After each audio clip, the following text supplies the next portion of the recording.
মৃত্তিকা agro feed মিলের অবস্থান পাবনা জেলার ভাঙ্গুড়া থানা। এখান থেকে মূলত 30টা রেশন একত্র করে একটা রেডি মিক্সার ভুসি তৈরি করা হয়, যে মিক্সার ভুসি সকল প্রকার গবাদি পশুকে খাওয়ানো যায়। আর এখান থেকে সারা বাংলাদেশে খামারি এবং ডিলারের নিকট মাল বিক্রি করা হয়। বাংলাদেশের কোথায় কোন প্রান্তে ডিলার আছে তার প্রতিনিয়ত পরিচিতি পর্ব আপনাদেরকে জানিয়ে দেওয়া হয়।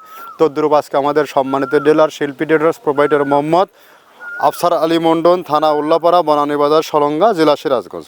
ফোন নম্বর 01737257055, অর্থাৎ আমার নিকটবর্তী জেলা সিরাজগঞ্জ উপজেলার উল্লাপাড়া সলঙ্গাতে যে সকল গাভী গরু ষাঁড় গরুর খামারি ভাইয়েরা আছেন তারা চাইলে আমাদের আফসার আলী ভাইয়ের সাথে যোগাযোগ করলে আমাদের এই 30 আইটেম মিশ্রিত মিক্সার ভুসিটি সংগ্রহ করতে পারবেন। এই মিক্সার ভুসি ব্যবহারের মাধ্যমে আপনার গাভী গরুর দুধ বৃদ্ধি হবে এবং ষাঁড় গরু নির্দিষ্ট সময়ের মধ্যে রুষ্টপুষ্ট হবে। আর এই খাবারটি টোটালি ন্যাচারাল একটি অর্গানিক একটা ফিড। এই খাবারের মধ্যে রয়েছে সয়াবিনের হাই প্রোটিন, সয়াবিনের হালস, নারিকেলের খোল, অ্যাঙ্কার ভুসি, মসুর ভুসি, গম ভুসি, খেসারির ভুসি, মাসকালের ভুসি, ছোলার ভুসি, ভুট্টা এবং বিভিন্ন ডাউলের সংমিশ্রণে এই খাবারটি তৈরি করা, যে খাবার আপনার গাভী গরুকে এবং ষাঁড় গরুর খামারকে রাখবে রোগবালাই মুক্ত এবং সুরক্ষিত। এই খাবার ব্যবহারের মাধ্যমে আপনার গাভী গরুর নির্দিষ্ট সময়ের মধ্যে কনসেপ্ট হবে। বিশেষ করে বকনা গরুগুলো 14 থেকে 16 মাসের মধ্যে হিটে আসবে, আর ষাঁড় গরুগুলো নির্দিষ্ট সময়ের মধ্যে রুষ্টপুষ্ট হবে। যেহেতু সামনে কুরবানির সিজন, আপনার গরুকে সঠিক মানের দানা খাবার খাওয়ান এবং নির্দিষ্ট সময়ের মধ্যে গরু রেডি করুন।